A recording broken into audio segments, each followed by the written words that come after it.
Hello, my name is Barry Suddeth and I'm the Transportation Director for Stafford County Public Schools. I'm here today to share some of the new procedures we will be using as we return to school and to school transportation.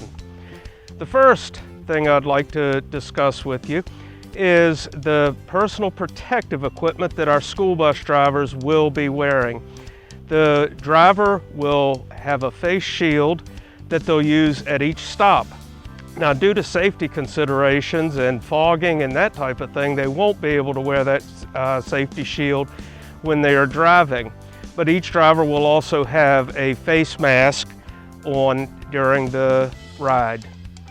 The next thing is the seating configuration. Each seat will have a student in it, but the students will alternate, as you'll see with the configuration of the cones that we have set up. This will promote social distancing as much as possible on the school bus. Now, if there are siblings, they may sit together on the bus since they live in the same household.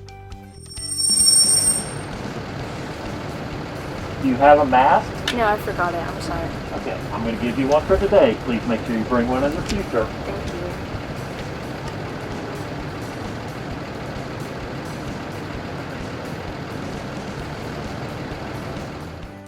The next piece that we would like to share is the loading and unloading process of the bus.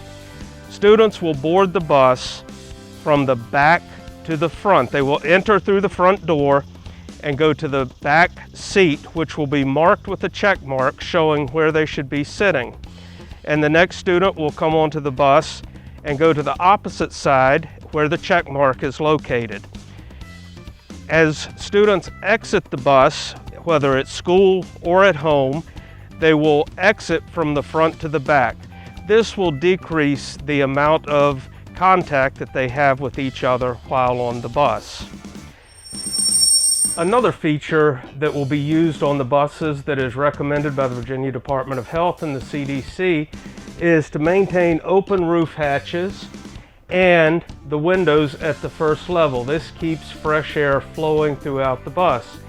In inclement weather conditions, rain, these windows do not leak at that first level, but the roof hatches will be closed. But this is to maintain fresh airflow, even with the air conditioning on in the bus or the heat. The last thing that I would like to demonstrate is how each bus will be disinfected after each run and how it will be deep cleaned during the week. At the end of each run, the driver will quickly disinfect the high-touch areas on the bus using a sprayer that will be provided for each bus. Notice the driver pays particular attention to one of the most high-touched areas on the bus, the handrails at the entrance, as students use that to enter and exit the bus.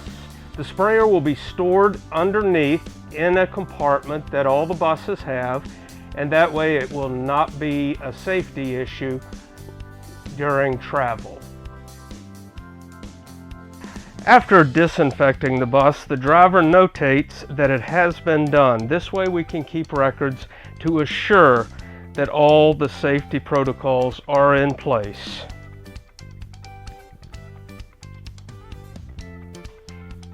At least once a week, Fleet Services will do an electrostatic disinfection of the buses.